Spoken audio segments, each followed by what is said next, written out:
back to class of Design of Machine Elements.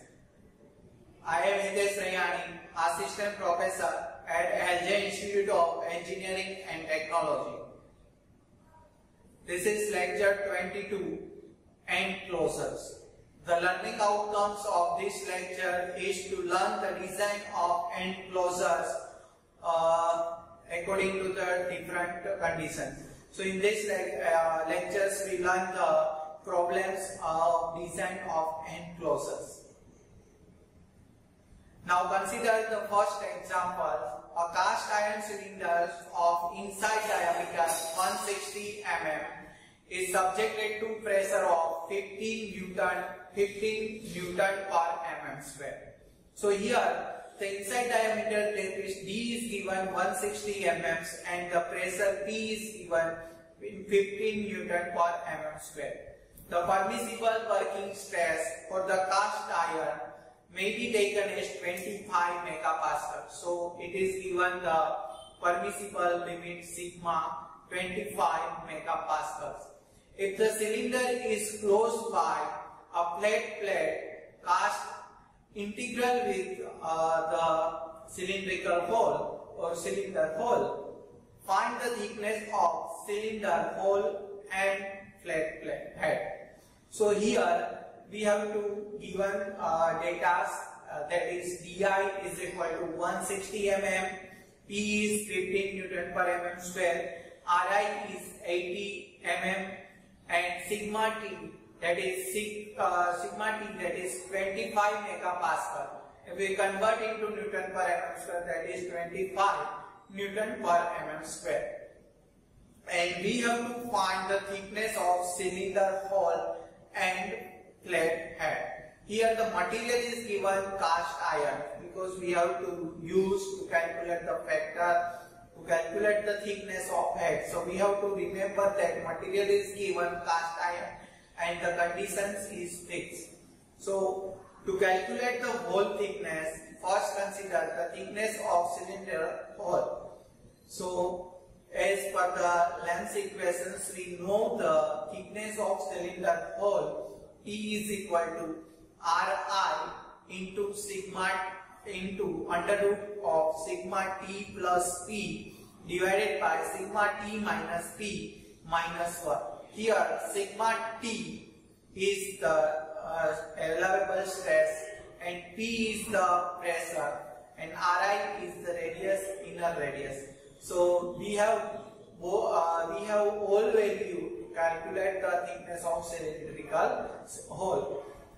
So if you see that sigma T is given 25 Newton per mm square, P is given, that is 15 Newton per mm square, and Ri is given, that is 80 mm. So if we place Ri is 80 mm, sigma T is 25 Newton per mm square, P is 15 Newton per mm square, then we get the value of thickness of cylinder hole. It is equal to 80 mm. So this is our first answer, that is the cylinder hole thickness is equal to 80 mm. Now next is we have to calculate the thickness of flat head. Here we have to use the equations T1 is equal to K1 into D into under root P divided by sigma T. Here P is given 15 Newton per mm square, sigma T is given 25 Newton per mm square, D is 160 mm. So only unknown is K1 to calculate the thickness of flat head. And we have to use this table as shown in slides to calculate the value of K1 factor.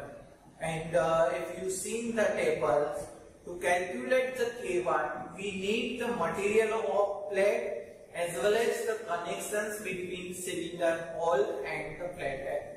Here, material is given cast iron and condition is fixed. So according to these conditions, for the circular plate has material cast iron and it is fixed, the value of K1 is 0.44.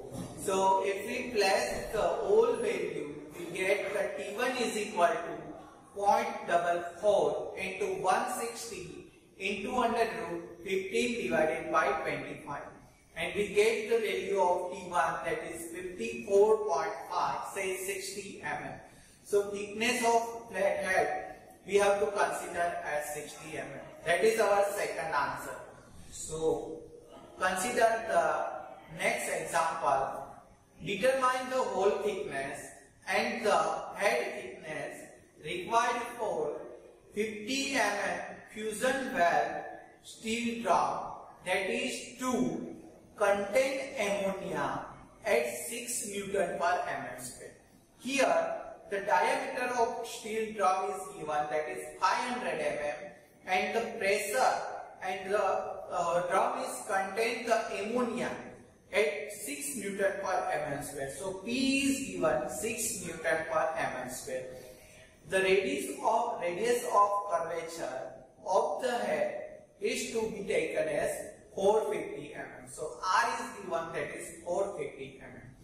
Here, first of all, consider the data given in this problem, that is D is 500 mm, P is 6 Newton per mm square, and R is 450 mm. Here you have to assume some data. Here the country from contain the ammonia. So for the chemical pressure vessel we have to use the Fe360. Generally for the chemical pressure vessels Fe360 is used. So we have to take Fe360 as a material of this pressure vessel. And for Fe360 we know the ultimate stress sigma U is equal to 360 megapascal, or you can say the 360 Newton per mm square. And also we have to assume the factor of safety, because here the factor of safety is not given. So we have to consider the factor of safety is equal to 6. That is the assumptions. Now we have to calculate the hole thickness and the head thickness. And to calculations of hole thickness, we must calculate the allowable tensile strength. Then that is sigma T, and sigma T is sigma U divided by factor of safety. Here sigma U is 360 Newton per mm square, and factor of safety we assume that is equal to 6.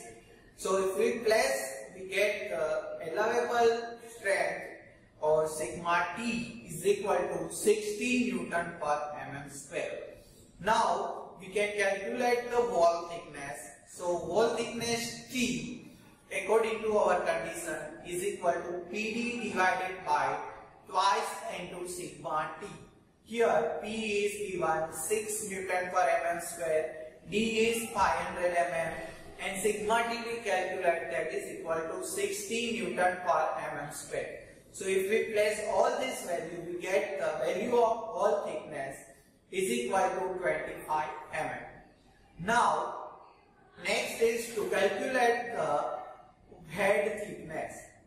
So here we have to use these equations according to our conditions. T1 is equal to 4.16 into P into R divided by sigma. Here R is the radius of curvature of the head, and P is the pressure, and sigma is the stress. So if we place the value of P is 6 Newton per mm square, R is 450 mm, that is given in problems, and sigma is 360.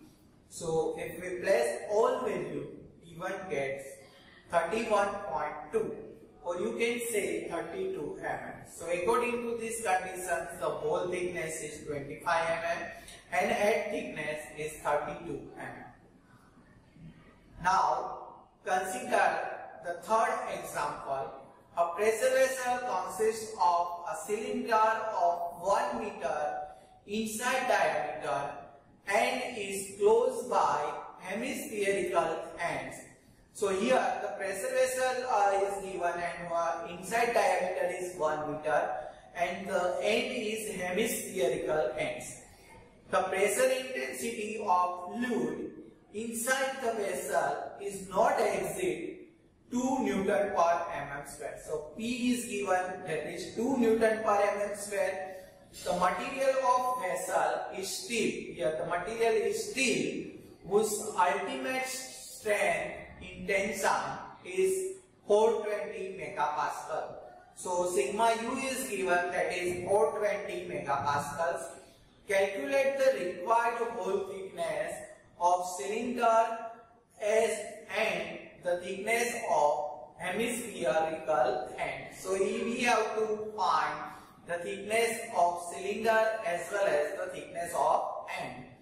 Consider a factor of safety is 6. Here the factor of safety is given, that is equal to 6.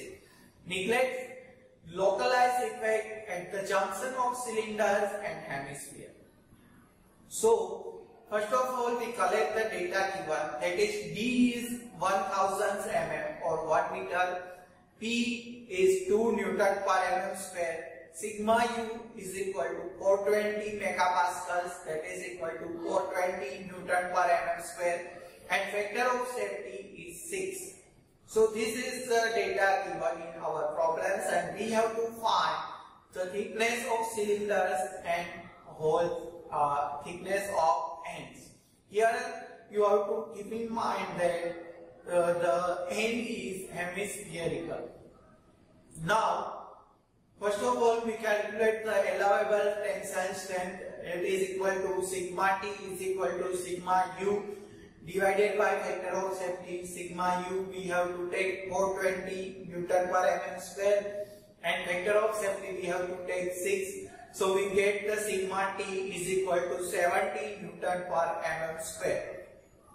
Now, the whole thickness of cylinder is T is equal to P into D divided by twice into sigma T. Here sigma T we calculate 70 Newton per mm square. P it is given and D it is also given. So if we place the pressure 6 Newton per mm square and D is the 1000 mm and sigma D is 70 Newton per mm square, we get the thickness of all cylinder. We get the thickness of cylinder hole is equal to 14.3 / 15 mm. Next is we have to calculate the thickness of hemispherical end. Here the end is hemisphere, and we know the thickness according to the hemispherical end. T is equal to P into D divided by 4 into sigma T. So here P is 6 Newton per mm square, D is 1000 mm, and sigma T is 70 Newton per mm square. So if we place all these values in these equations, we get the value of thickness of hemispherical end, and that is equal to 7.15, says 8 mm. So in these lectures, we learn the design of end closure according to the different conditions. So whenever you have to design the end closures, you have to use the equations of design of ends. Thank you.